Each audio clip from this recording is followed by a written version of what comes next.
All right. Hey, everyone. Welcome to the show. I'm filling in for Dave Foy. This week's episode is We Are, so Women Educating in Automotive Retention and Excellence. It's powered by OEM Interactive. And I have Mika and Sharon with me. Welcome, guys. Thank you, Kaylee. Thank you. And we have some sponsors to thank too, and we'll get into all of that with IntelliCheck. So do you know the pain points that cause customers to leave? Would you like to know if your advisors are offering to book appointments, quoting prices, and interacting with your customers as you expect? With IntelliCheck, you can know and it all and have it plain and to fix it all. I think I messed up the last part, but it works. IntelliCheck is a great company, and they're awesome people over there. So today we're going to talk about there's different segments, and the first segment is breaking barriers and building careers. And really the overview of that is just focusing on understanding how you arrived in automotive, because I think we all have some great stories how we got here, and highlighting the importance of mentorship and networking, creating supportive environments, which is huge in just growing our careers. So Mika, I guess, and then let's think another, this segment is brought to you by Automotive Warranty Network. Thank you guys over there. So first question I have for you guys is, what are some of the biggest challenges you've faced as women in the automotive industry, and how have you overcome them? And we can start with Mika. Yeah. I have to preface that I grew up in Germany and I come from the OEM side, so that's a little bit different. But I think that's what I've learned since I moved to the US and work more with people in tech and also work more with women in dealerships at vendors. Those challenges have been there since forever and they are still there. So I would say what really made me feel bad about myself as I worked in the car industry as a junior person was being talked over, not being taken seriously, continuously underestimated, shushed. Even I'm a communications person. So even when I was not with engineers, older communication guys would still shush or just talk over so you felt very visible on the one hand, as there weren't many women, and invisible at the same time because you weren't really seen. I think that was the big thing I saw, and that most women I talk to see or experience. And how do we overcome, or how have you overcome some of those? I know obviously it's changed over the years, but we're still going through that. So how do you work to overcome that? I think there is a combination of different factors. On the one hand, as you get older, that's the big advantage of getting older, is that you just care less and less what people think of you. So that's the good news for everybody who's very young still. So you build the resilience. It's unfortunate that you have to, but you will build it if you are passionate about staying in that field. If not, but if you're passionate about the field, you will build the resilience, and you can learn the mindset to overcome it better. That's another point. You can be involved in organizations that actually change the structure of the industry, as all of us are here. That's the whole point of these women in automotive events and organizations. You can build a network, a support network. We will talk about that later, I think. So there are many things, and in the end, there's not the one way to do it, but it's a combination, I would say, of many, many baby steps. Lots of baby steps. That's how we have to overcome some of these things. And Sharon, in your experience, what have been some of your big challenges, and how have you overcome them? Well, first of all, I can't imagine anyone shushing Mika, but I guess it happened at some point. But when I think about the experiences that I've had or have had to overcome, I'm not sure they're unique to the automotive industry. I think they're just kind of unique to women. And the one that kind of comes to mind for me most often is just situations where kind of our softness or maybe our perceived timidness would be a detriment. So maybe an opportunity to go negotiate a pretty difficult or sticky deal or opportunity. Maybe a situation where you needed to downsize or even close a business or start up a business, right? The idea that we might not be tough enough in order to handle those types of situations, I think provides an opportunity for people to think that a man might be able to do it better. And, you know, if I had to summarize how you overcome that, you just power through. You know, you look people in the eye and you say, oh, no, I can handle that. And then you go show them that you can. Yeah. So you basically don't let them tell you you can't do something. You you tell them you can. So Exactly. yeah. Yeah. And I do feel like a lot of us women have that drive. You tell most women they can't do something, we're going to do it 10 times faster and better. You tell me I can't do that. Yes, I can. Exactly. So, yeah. Yeah. That's why we're amazing.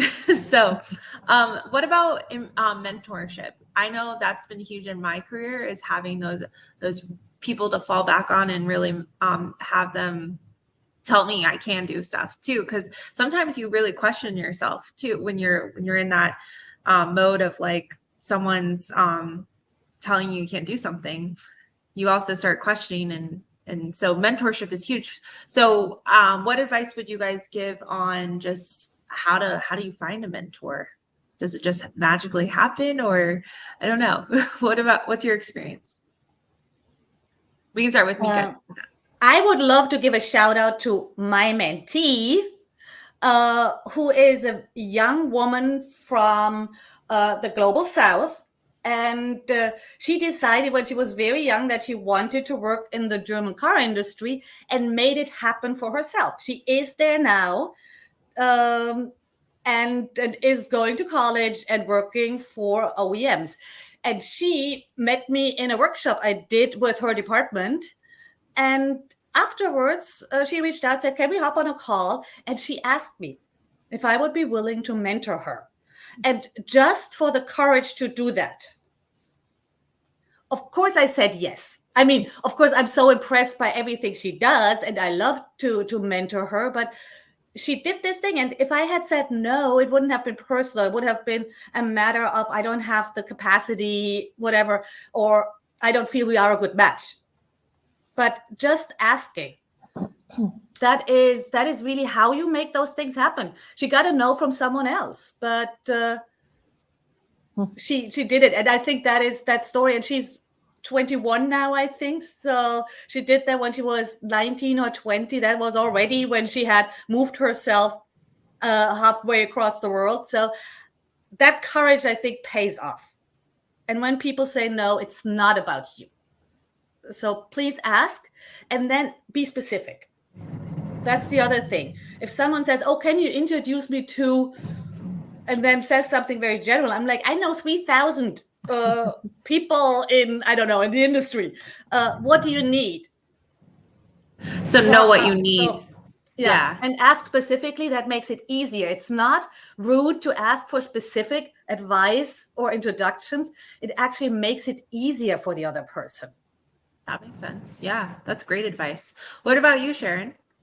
Well, first of all, I would also do a shout out to your mentee, because if you don't ask, you don't get. So good for her to come forward a second time after she was kind of pushed away the first time. But I absolutely believe mentors are critical in your career for a number of reasons. And I think most people think of it as advancement, but I would say I think mentors are critical for your mental health, your professional health, the ability to vent when you just want someone to listen and not actually maybe even offer advice.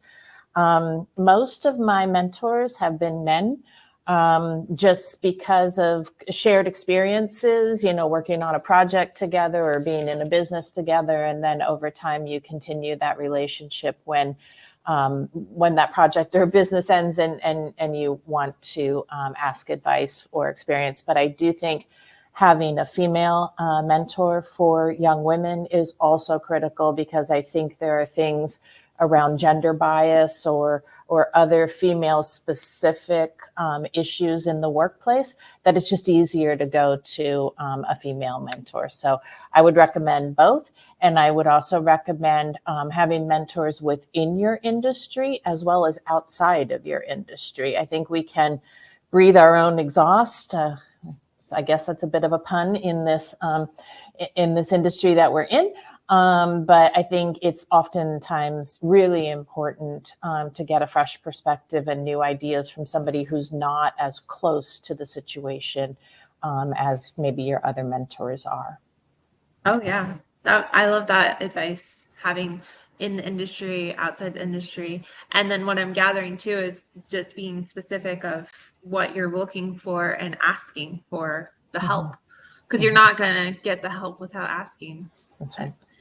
The biggest thing. And then what about like strategies for an organization with to implement some supportive and environments for women? Do you guys have any things that you're doing with your organizations that others could implement? Sure. As far as a mentor program, or yeah, just any strategies to create more of like that supportive, inclusive environment for your employees. Yeah, so as far as a mentor program goes, Dominion doesn't have a formal one, but we have a lot of informal mentor and mentee situations going on, which I love to see and hear about. But we do offer some opportunities for more kind of inclusion and diversity in a training format, not only for our up and coming leaders, and I actually facilitate that training environment for them, but also tools that they have outside of these four walls. Things on LinkedIn Learning. There's a great podcast called The Diversity Gap, Inclusion Works, are all available for women or men who just want to kind of get a better basis for how diversity benefits an organization, and having different opinions and thoughts being brought into a discussion creates a more collaborative and ultimately more innovative solution. Yeah, I like that, because having the different views and perspectives together to collaborate, I think it creates the environment to collaborate rather than, my view is the right view and I'm going to win and everyone needs to agree with me. I think is like where we need to shift. We're all trying to come to one solution that works for everyone. Whatever problem we're working through. But what about you, Mika? Did you want to add to that? Any strategies for organizations? Just briefly, I mean, I have a small team, and it's all women, which is deliberate. But so I am very involved in a couple of the industry organizations. So for the smaller organizations, that is a very easy way to do something positive for their women. So for the OEM and tier one side, it's probably Women Automotive Network. For dealers and vendors, it's more Women in Automotive. There is CADIA for the diversity and inclusion aspect. There's AWAF. So there are a lot of organizations. And if you have a smaller company where it's hard to put in anything formal, those are all organizations that are extremely happy to support the women or other underrepresented groups at your company. Those are great places, because I know me coming into the industry, I wasn't aware of all those. So getting active on LinkedIn, you start to build those networks and you can see all the different ways you can connect with people in the industry. So yeah, Kaylee, if I can just add on to what Mika just said, I belong to those organizations as well, and they're fantastic. And they do a lot online, which is good. And then they also have in-person conferences or events. I would just encourage people to do both, because you'll connect to people on LinkedIn by being in those organizations, but physically going to one of those events is where the real networking and mentoring starts, right? Over a glass of wine, with business cards being exchanged, and more intimate and in-person conversations happening. That you just can't replicate that in an online environment. And so I know there are many kind of local chapters that are being started of those organizations or other similar organizations locally. And I would just encourage people to look local. If you don't want to have to get on a plane and go to a conference across the country, or maybe in Micah's case, across the globe, to look locally so that you can have that in-person opportunity more easily as well. Yeah, there's nothing like that real in-person connection. And going back to LinkedIn, I think it's kind of fast forwarded those awkward kind of because when you're connected with people on LinkedIn, you feel like you kind of know them. So then when you meet them in person, you're like, oh, I kind of already know you. Whereas before we didn't really have that. We're like, so, who are you? You don't kind of fast forwards that pre getting to know you stage, I think, in person, which is awesome. I would absolutely encourage everybody, introvert, extrovert, junior, senior, whatever, to really, really use LinkedIn, because we are all there to make connections. So it's not awkward to reach out. That's the first thing. And it's not that people put you on a blacklist when they don't want to connect. Right? So there's no risk. It's really lowest barrier to start building your connections. There are, in addition to those larger groups I just named, there are tons of little groups. There are local, as Sharon said, there are a lot of local chapters. So LinkedIn really is such a huge doorway. And people are so helpful. Even if you're relatively new to the industry and say, I don't even know if I want to go this way or that. And you reach out to 2-3 people on LinkedIn and say, hey, you do a thing that really interests me. Could I pick your brain for 10-15 minutes? Most people will say yes, especially if you keep it to that short time frame, because people who are passionate about what they do love to talk about it. Absolutely. And they love to help. Most people love to help. Yes. And then the ones that don't want to help, you just move on, because that's probably the person you don't want to connect with. But going back to what I've gathered from you, what you said, and it's what you both have said, is being intentional, like knowing why you want to connect with some people, and so that you're to the point and you know what you want. I think that fast forwards and is helpful with that. Okay. So last question I have was about just building. Well, we kind of already talked about building strong networks, but this question's more in line with career growth, how building that network to grow your career. Do you guys have any advice for women just wanting to grow their career, and how do you do that with a network? So I would say when I was growing my career, I was, obviously in automotive, but I, maybe wanted to get into product management or into sales or marketing or whatever along the course of the way. I would seek out networks specific to the competency that I wanted to pursue, right? You need people that you're reading what they're posting, what they're writing, how they're handling themselves online in those different competencies, so that you can learn from it, maybe mirror it in order to kind of fit into that mold or that role that you're looking to pursue. It could be a competency, I guess, or it could be a title, right? You want to move up in the existing competency, but get to a different title. So my recommendation is look to network with people that have that title or are in that competency that you wish to pursue. Yeah, that's great advice. And what about you? Of course, seconding everything Sharon said, of course, and I think it ties in with the way we talked about mentoring and networking before. One thing I recommend to women in this particular topic is do not solely focus on learning skills, because that is something most of us have, that good girl behavior. And the moment someone says, oh, to do X, you need to study Y. And we are like, yes, that's my comfort zone. Give me a book, give me a LinkedIn learning course. And of course, lifelong learning is a good thing, but we think we can only act after we have learned the new thing. And that is not true. As Sharon said, make the contacts with people who are already in the field right away and say, can I volunteer here? I mean, we're not talking about lawyers who need a bar exam to practice. Right? So if there is like a legal requirement, of course you need that first. But in many, many areas, you can volunteer, you can shadow, you can do so many things instead of just like staying behind your screen or your book first and studying for your test. This is real life. The test matters, or the certification matters, but it will not speak for itself. It's not school. The straight A will not get you anywhere. You have to do that.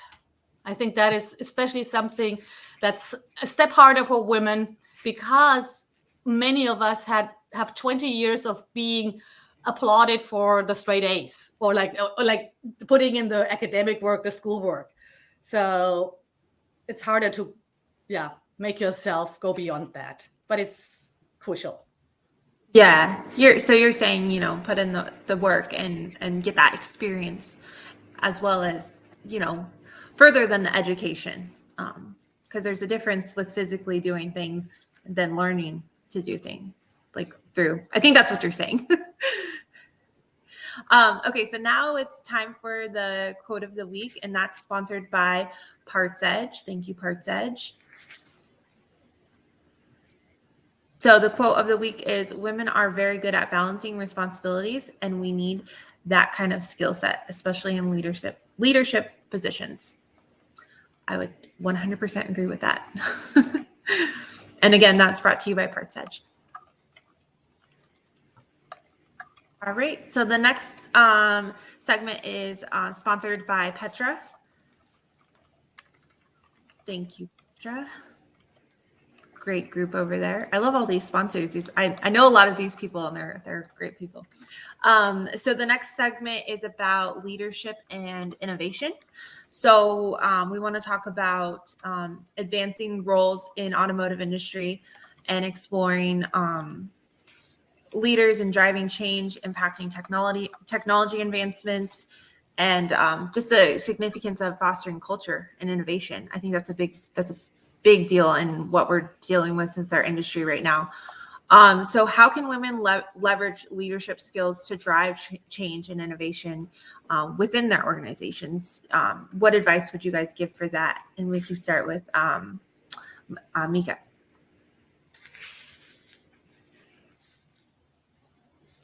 Oh, I think you're on mute. Sorry. Yeah, that's a topic I'm very, very passionate about, because I just talked about the comfort zone, and we are dealing with an industry that is completely out of its comfort zone. Every part of it, right? With what we're seeing in the entire industry right now. And I feel that women are particularly well suited to really dealing with that, because as the quote said, women are so used to juggling a lot of responsibilities, tasks. They are used to surprises, discomfort, all these things. And they usually, on average, that's average, bring more empathy into their leadership style. And when people are in a field that's so uncomfortable, because there are so many issues and there are so many changes, the transition and innovation and all these things, people get uncomfortable. And when you are a leader who brings empathy to the table, you can help people to say, okay, this is uncomfortable, get it. It's a little scary, but I see you. I get that you are scared. We're doing this together. I'm here for you too. So I think that is where women really have kind of a competitive edge over the old type of leadership we still see in many areas of the industry. Oh yeah, I agree with that, and I think that's 100%. We can balance a lot of things, and the empathy, like that's a big deal. So, and Sharon, what about you? Just what skills or how can we leverage and drive change in the industry? Well, I think the word you used earlier was innovation, right? And if I think about some of the most innovative things that have kind of come across my path during my career, they've always come from a whole lot of different people's voices who have different experiences coming together and collaborating and generating an idea, brainstorming, if you will. And so I think from a leadership skill perspective, Mika's right. We have a lot more empathy, I think, as a gender, maybe, than the other gender. But what I sometimes fear for women, and I'm guilty of it myself, is that they kind of want to get to end of job as well. So you have to be careful from a leadership skill perspective to not stifle all the ideas that are coming at you, and just let it simmer for a while and not be so ready to check the box and move off of that and get to the next thing that needs to be done, because some of the best innovations in our industry are coming from just a lot of collaboration and a lot of voices with different experiences coming in the room. When you said that we just like to check things off, it totally resonates with me because I'm like, okay, on to the next thing. I got that done. I've got my checklist right here. Yep, I know. I have multiple but I wouldn't survive without it. But I love how you reminded everyone, just like let things kind of simmer, especially when it's ideas and you're trying to resolve things or get like it takes time. And then also I think a big thing too that comes to mind was you try things, you work together to try things, and then you kind of have to shift because you're like, okay, that's not working. We kind of have to adapt that or change that because as you're doing it, things change. Right. So yeah. I just heard the greatest acronym I think I've ever heard earlier today. The hippo in the room. We're used to hearing the elephant in the room, but the hippo in the room stands for the highest paid person's opinion in the room. And I think we're, as leaders, we tend to be guilty of that, right? Everybody just kind of looks at you and waits for your opinion to come. And again, just back to innovation, just don't offer the opinion. Let it come from the team that you're asking to collaborate and innovate. But I loved that acronym.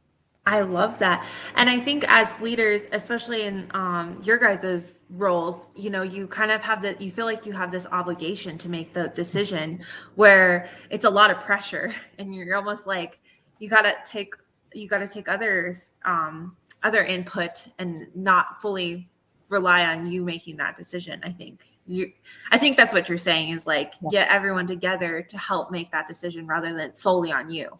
Right. Just keep your mouth shut for a little while. Those are the best ideas when you just keep your mouth shut. So you can learn from everyone. I love that. Hippo, that's a good one. I wrote it down. Okay. So how does fostering a culture, wait, am I on the right section? Yes, I'm on the right section. How does fostering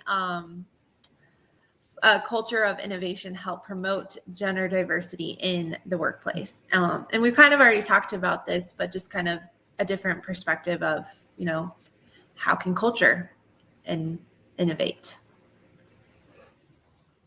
I think it really builds on what we already said. And the hippo, I wrote that down too.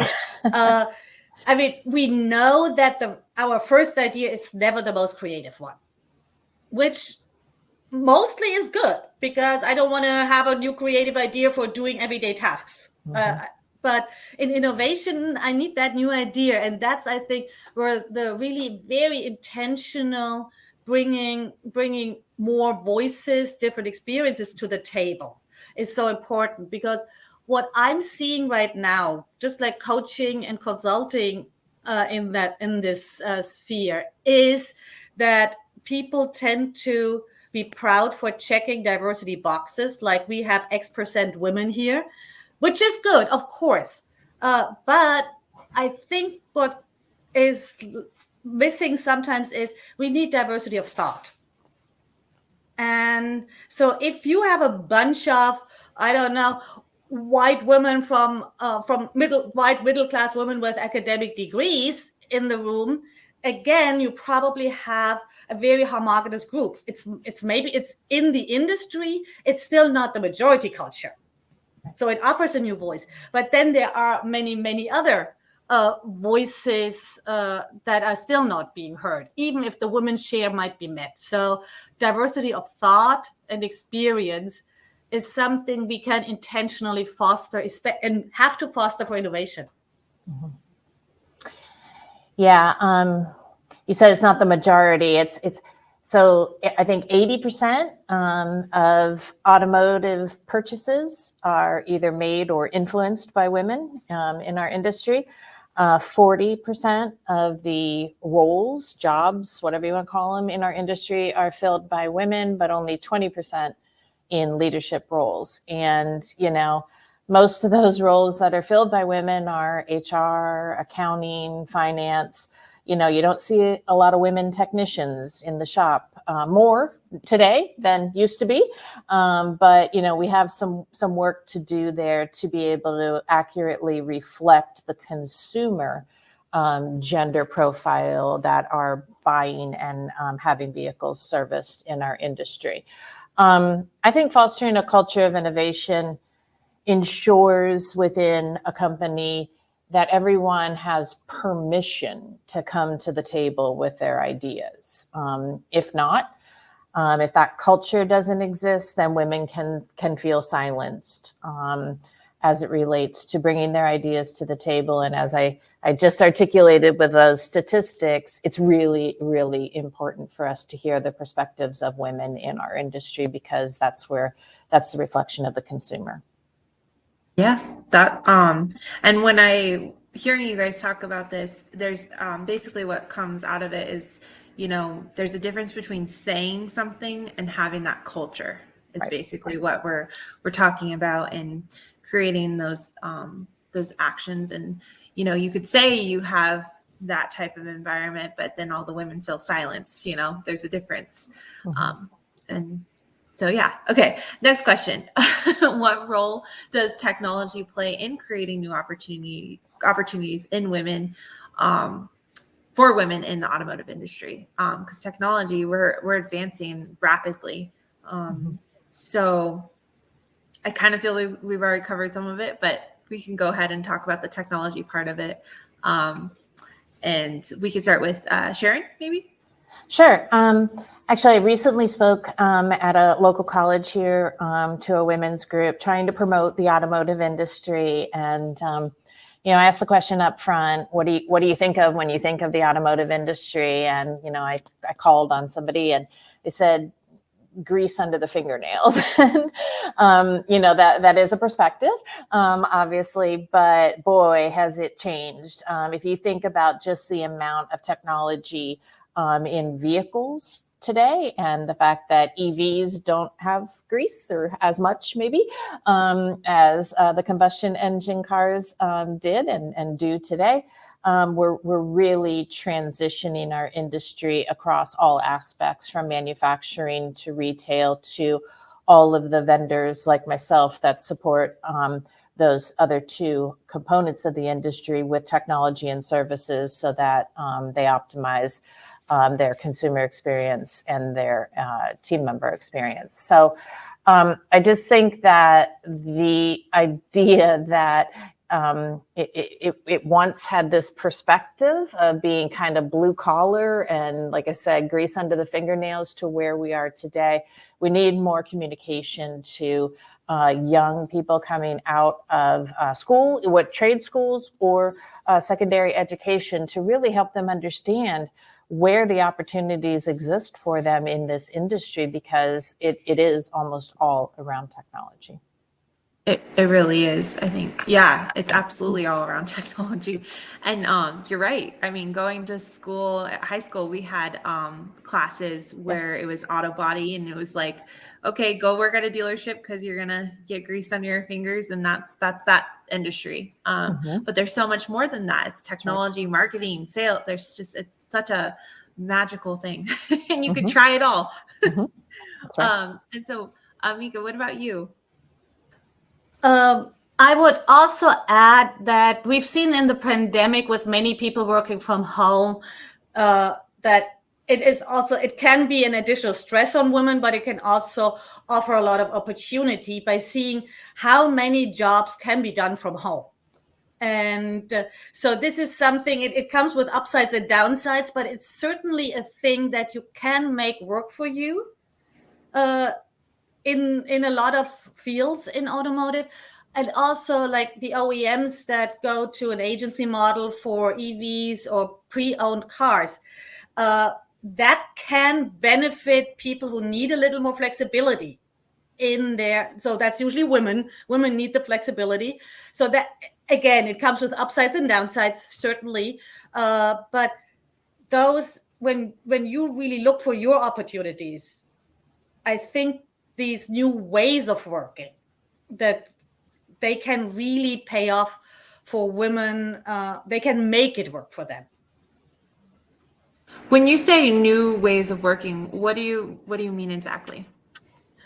Just the hybrid ways, right? So doing having remote work opportunities, being able to do a lot of meetings online, those things, because there's huge acceptance now for this type of meeting. Right? It's more, and that gives you more flexibility because also, we are all now used to dogs barking, kids crying, whatever. All these things have been normalized. I mean, in a very difficult time period, certainly, but they are a silver lining. So for women who really had a hard time balancing out of the home full time or more than 40-hour work weeks, there might be opportunities also in that, because that is definitely advancing in all parts of the industry, even if right now everybody's going back to work. But I think overall it has been shown that a lot more stuff can be more flexible. Yeah, I think that's been huge for the industry, especially for women. I just speak on my own personal experience because I have two young children, and it was very important to me to have a career still, and to not to be able to be home with them and be there, but also still have me in my career, because I worked very hard to have it, and I didn't want to let it go just because I had kids.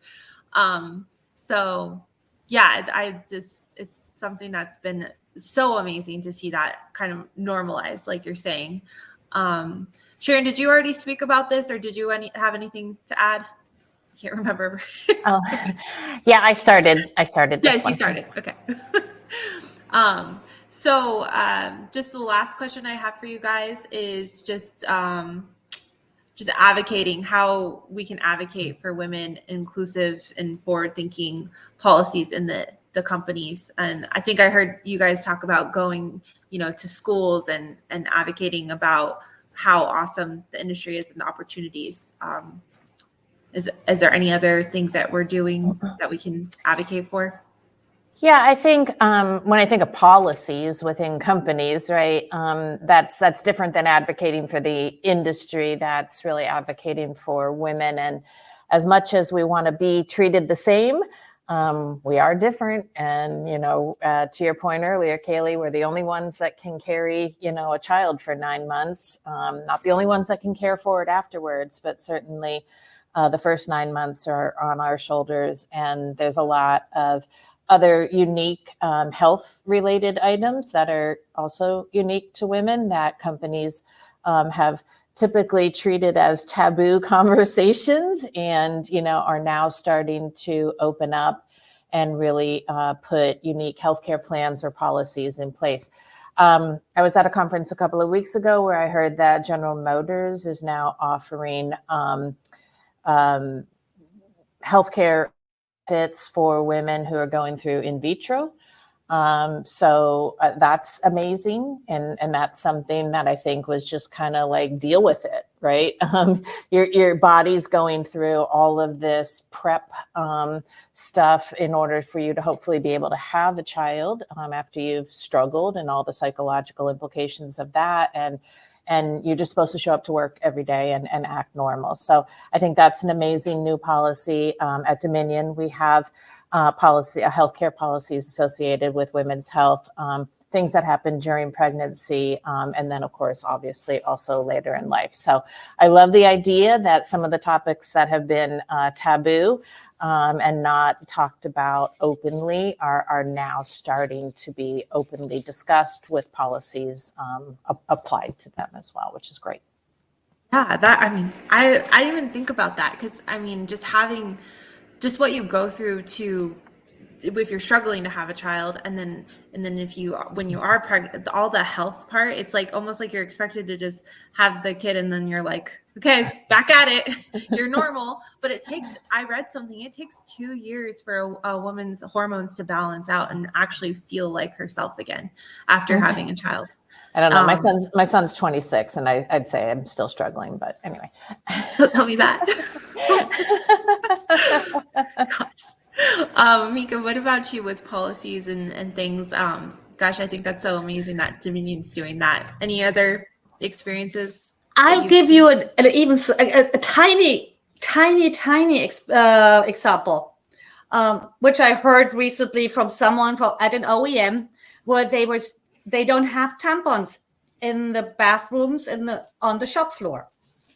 Now that means, as I'm in a uniform, I cannot carry my hygiene products. So if I'm a woman on the shop floor, I need to go back to my stuff in my break time, get a tampon, go to the bathroom, and come back to work, which in big factory halls can be an extra 10 minutes. And there was a discussion about it, and men said, oh yeah, but what about when people start to take those tampons home? And I'm like, do they have an idea how cheap tampons are? That's a very basic thing. So I like to give that example because it makes a lot of men very uncomfortable. And it's such a little thing that the cleaning crew also brings, like, restocks tampons in bathrooms, like in most restaurants, in hotel, whatever. So men don't know that. But that's one thing. Say these things.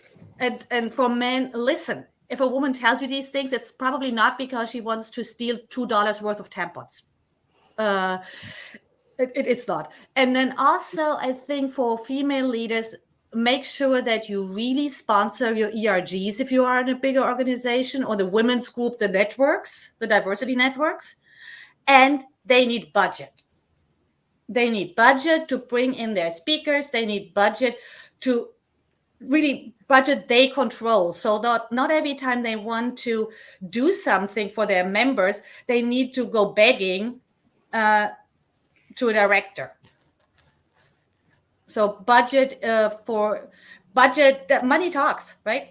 Give those groups budget for those things, and those things I feel like make you feel like you're cared for, like you're important. I've thought about these little things for you that will make you feel comfortable, and yeah, I love that. I think now it's time for the stat of the week, which is sponsored by Big Stops Jobs, powered by OEM Interactive. 57% of employees have left a job because of their manager's behavior and leadership style. And the source is Better Works. That's a huge stat. Okay, so we're talking about the IntelliCheck is sponsoring this last segment. Know your competition. Thank you, IntelliCheck. So this last segment, we're going to focus on the future of women in automotive and cover predictions for the industry, which that's always fun, and the evolving roles of women, what steps are needed to ensure progressive and gender equality and inclusion. So first question I want to cover is, what do you envision the future of women in the automotive for the next decade? That's a big question, Dave. Jeez. I didn't write these questions. All right. Mika, you go first. I am generally an optimist. So I mean, my vision is to have 51% of power positions in female hands, just reflecting the population, and preferably while I'm still lucid. I'm over 50, so we'll have to rush that a little. I think I have another 50 years, but I think if we get to the 30%, that would be a really, really good result. 30% of decision-making positions. That would already be a huge result. And I am positive. I mean, we're seeing a lot of backlash in many areas right now, but I think overall 10 years is a long time. We always underestimate. What is that saying? We overestimate what we can do in a year and underestimate what we can do in 10. And I mean, for me personally, that makes sense. I think that especially with those new technologies where you don't have to have grease under your fingernails, you can have the pretty fingernails and be a technician or an engineer. I think we will see a much larger share of women and marginalized groups in all areas of automotive. And it will benefit the industry because it reflects the customers better. It does, yeah. And I think just having conversations like these, having all those groups, it has to increase. By talking about it, that's how you improve. And Sharon, what about you? How do you envision the future of women in automotive?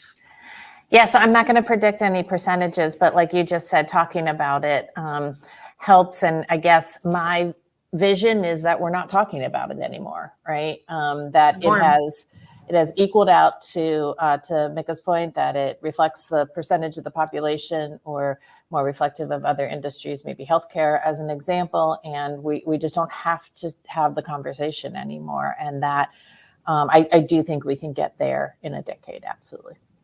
Yeah, we definitely can.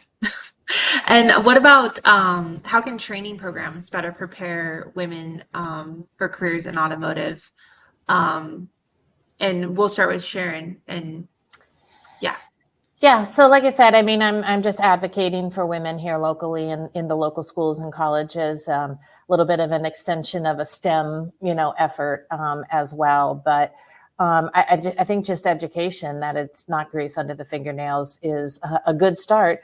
And the amount of technology is also quite interesting in the industry, is also quite interesting to women. But in a software business like mine, our training is not what I would consider to be male focused. It's just, training. And, as many women receive it as men, and for their different roles. And it's both online as well as in person, leader led as well as computer based. So I think we're probably trying to give everybody the type of curriculum that they need in the format that they excel in. I think that's really important. It's not a one size, not everyone learns the same. So having the different ways that people learn, and not making it mandatory of like, this is the way you have to learn it. Good luck. That's right. So I like that. And Mika, what about you? Oh, wait, I already asked you. Wait, no, I didn't. Nope, I have 2 points. I have 2 points. One is you really need to check how you train, coming from a system that has been set up for men. So a lot of just the tools and the safety gear and everything is too large. Women's hands are smaller. So scanners and those things, there's a lot of there's a lot of issues where it's just very uncomfortable for women, either because the gear is not, but because the gear is not size appropriate or something. So there are a lot of actual, we see that in other industries too. It's like the police has police units have that problem with the vests, right? That they don't protect women as much because they are usually on the larger side. So that is something that has to be changed already in training, because if I'm uncomfortable trying to handle stuff that could as well be a little smaller and fit my hands, then I might not just continue, right? So those things do make a huge difference. That's on the more technical and tool side. And the other thing is, I think we also need to communicate earlier and more widely that this is an industry that also offers amazing opportunities for non-STEM people. I'm a communication person. I didn't even, if I hadn't grown up in southern Germany with this huge OEM and tier one industry, I wouldn't even have thought of doing anything in that industry, because I knew I wouldn't be an engineer. So I think that is also something that we forget. Of course, we want to raise the number of women in engineering and in software development and all these things. But also, there are a lot of very attractive opportunities for international careers in sales, in marketing, in communication, and in all those support areas of the industry. Yeah, and just like we've been talking about it, and making aware that those opportunities, and I think the source and where we go is the schools to educate, so that, because you don't know unless you have a family member or someone in the industry, and that's where you can really capture a lot of the talent and the potential. So what about policy changes in the industry? Policy changes at the industry level are needed to support the advancement. So what type of policy changes? I read that question wrong, but does that make sense? What type of policy changes are needed for this advancement to support women? And Sharon, Mika, we'll start with you. I'm not an expert in occupational health and safety, but I think a lot of the policy changes that will benefit women have to be in that area, health and safety related. So we've mentioned a couple, both the health insurance part, the equipment part. So I think those are really industry-wide changes and policy changes that can be implemented. Beyond that, a policy is always only as good as companies and people implement it, right? I mean, and so I feel there are 1,000 things we could add to the list now, but if we don't have if we don't raise the willingness to do these things on the ground, on the shop floor, at the dealership, it won't help that much. But occupational health and safety would be my top area to start actual policy changes. Yeah, that's definitely needed. And what about you, Sharon? Yeah, I'd second that what Mika just said. But we talked about some policy changes earlier with healthcare and things like that, and I do realize that at the retail level, dealers tend to be, operate like a small business, and maybe that's not something that they can take on in addition to their normal healthcare policies. This isn't a policy. It's just still a challenge and an awareness situation in the retail environment. I bought a car in the last year, and one of the first things that the salesperson said to me was, will your husband be joining us here for this, process? I'm not married. I wasn't wearing a ring. It's just an assumptive process, and I think it has a lot to do with the cost implication of the product that they're selling, and the fact that it is a big ticket item. And so most of those types of decisions are made by couples together. But I also bought a home in the last year, and I didn't get the same treatment from the realtor, who was also a man. So I think we have some room to grow there. It's not necessarily a policy, but maybe more of a training and awareness function that I think we could still come a long way on. Yes, absolutely. And I think that maybe that treatment that you got was someone that had been in the industry for a long time, maybe.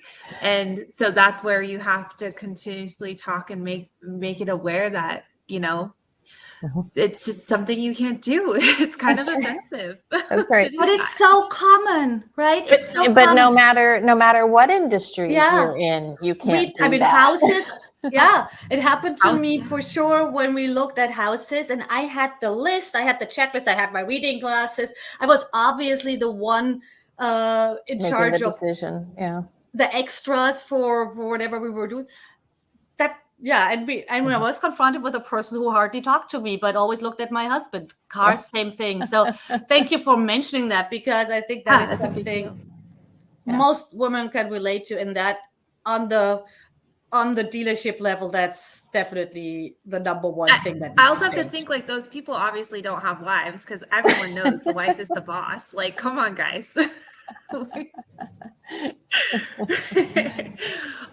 Okay, so going back to just wrapping up the show, and so we just want, how can the audience connect with you guys? If, things that you guys are talking about resonates with anyone and they want to reach out, what's the best way to connect?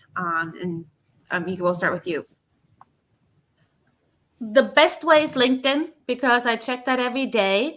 Mika Golbig, like how you spelled as it is. I know it's complicated, but I'm the only one with that name, so you will easily find me on LinkedIn. And I also have that email address, micha@michagolbig.com. If you want to reach out personally, and I'm always happy to chat. So please do feel free to reach out. And Sharon? Yeah, same. LinkedIn, there's not a lot of Kitzmans out there, so pretty easy to find. And sharon.kitzman@dominiondms.com. Thank you, guys. And thank you again to IntelliCheck for sponsoring this episode of We Are. And I would also like to thank our fabulous panelists, Mika and Sharon. Thank you guys so much for your valuable time. I am Kaylee Filio, and thank you again for watching. Dave will be back next week, thank God. But no, this was really fun. I'm so glad and honored that he asked me to fill in for him. And next week, and just for the next week, will be Fixed Ops Mastermind, and will be back next month. Thank you, guys. Thank you, Kaylee. Thank you for having me. Thank you.